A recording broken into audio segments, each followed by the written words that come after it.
Hello? Po. Police station po ba to? Opo, nawawala po kasi yung kapatid ko. Ilang days na rin po. At may nakita kayong bata na medyo mga ganito po katangkad. Tapos yung medyo chubby po. Wala eh. Sorry ha. Hello, good morning. Ito po ba si Anton Mendoza? Speaking po, sino po to? Si Junel po ito ng Philippine Medical Center sa Morgue Department. Ha? Si Jeremy? Nandyan ba si Jeremy sa inyo? Ano nangyari sa kanya?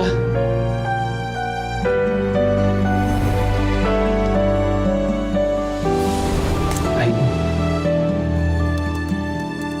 Opo, andito po si Jeremy. Teka, pupunta na ako dyan Teka lang. Mabuti naman po kasi 3 weeks na po kasi siyang hindi nakiklaim eh. Buti na lang nahanap namin yung number ninyo. Anong 3 weeks? 4 days ago nandito lang siya. Po, imposible po yan. 3 weeks na po siya nandito sa amin. Wala nagkiklaim. Ano? Imposible! Buhay na buhay si Jeremy! Sir, 3 linggo na po patay si Ginang Julie Nieves. Iniwan po siya dito ni Jeremy. Ang sabi niya, gagawa raw siya ng paraan para mailabas dito at may burol ng maayos. Bumalik siya kahapon, kaso wala pa rin daw siyang pangtubo sa nanay ninyo. Okay. Pupunta na ako dyan, pero hahanapin ko muna si Jeremy. Teka, hindi ko alam kung ano unahin ko. Kayo po ang bahala, basta tubusin niyo po dito yung bangkay ninyo.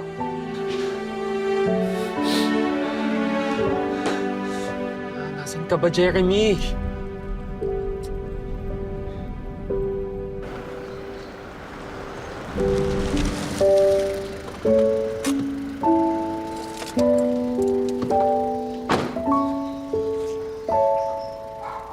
Jeremy?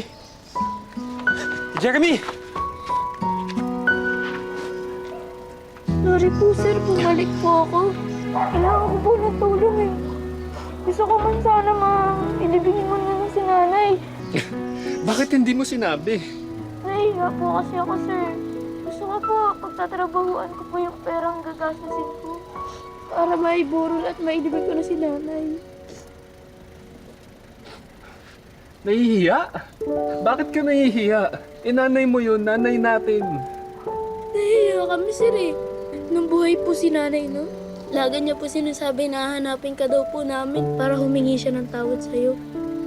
Kaso lang, sir, nahiya po talaga siya sa'yo eh.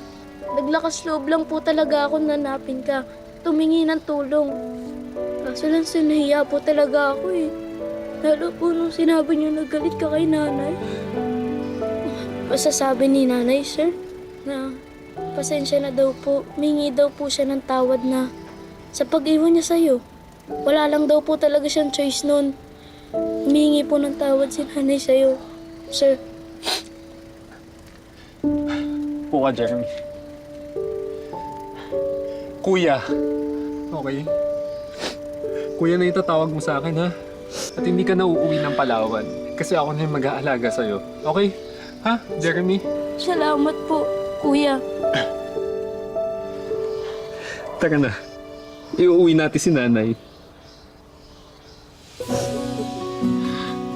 Halika na.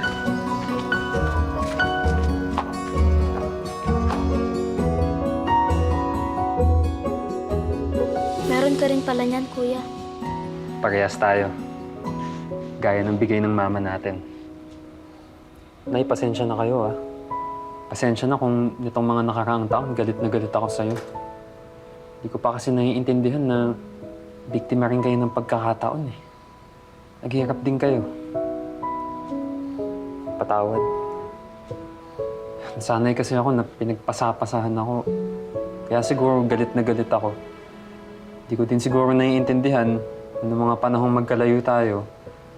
Nasasaktan din kayo kasi hindi niyo ako kasama. Pero huwag kayong mag-alala, Nay. Ako na pong bahala kay Jeremy. Babantayan ko siya. Hindi ko papadanan sa kanya yung dinanas ko. Nay, gabayan niyo po sana kami.